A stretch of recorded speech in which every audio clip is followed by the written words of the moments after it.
The Princess and the Pea.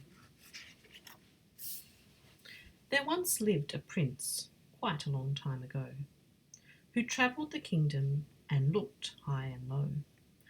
I'm old enough now, and it's quite maddening. I must find a bride, said the prince to the king. My son, said the queen, now you know that it's true. There's none good enough in this land, not for you. You need a real princess, for you're such a prince. The prince knew his mother was hard to convince.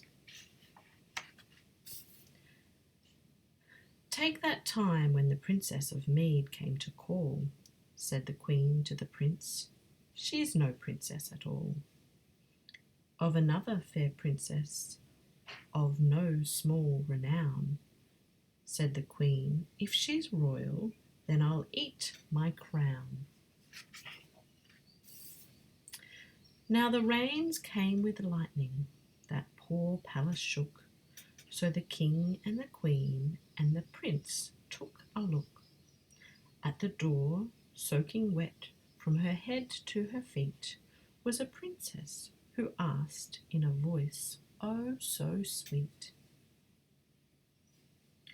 Royal sirs, royal madame, I do not complain, but wonder if I might come out of this rain. Well, the prince, from the moment he saw the fair maid, knew that she was the one, though his heart was afraid. In the meantime, the princess, quite chilled from the storm, cleared her throat. Is there somewhere that I might get warm? Right away, said the queen, and the princess was led to a room with 6 mattresses heaped on the bed. Do sleep well, said the queen, just as nice as you please. Then she lifted a mattress and snuck in some peas. I guess that ought to fix her, then muttered the queen, for if she can't feel that well, the truth will be seen. If that princess can sleep like a little old log, then she's no princess, then I am a frog. How she tossed and she turned, and though try as she might, the young princess, poor girl, got no sleep on that night. First she said to herself, there are rocks in this bed, and I feel so much pain from my feet to my head. There's no sleep to be had in this bed such as this. I would bet my crown jewels that something's amiss. In the morning she yawned and tried to look well, how she hoped that the king, queen and prince could not tell. For the girl, too polite to complain of her bed, had been raised to be grateful and humble instead. You slept well, did you, princess? The tricky queen said. I do hope you were comfy, and how was your bed?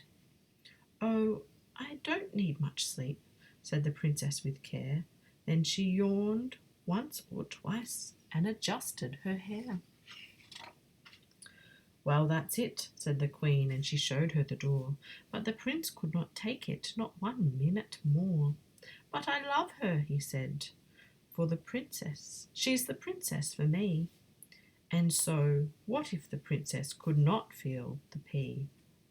Ah, so that's what those lumps were, the princess said next. I neglected to mention. I thought you'd be vexed. So the prince and the princess were married that day, and they built a fine castle not too far away. And whenever the king and queen come to call, why, the princess surprises her dear mother-in-law. For the mattress the queen built, with peas still inside, the old queen slept on that, with her king by her side. And the minute that queen lay her head on the bed. She was out like a light, sleeping soundly, they said.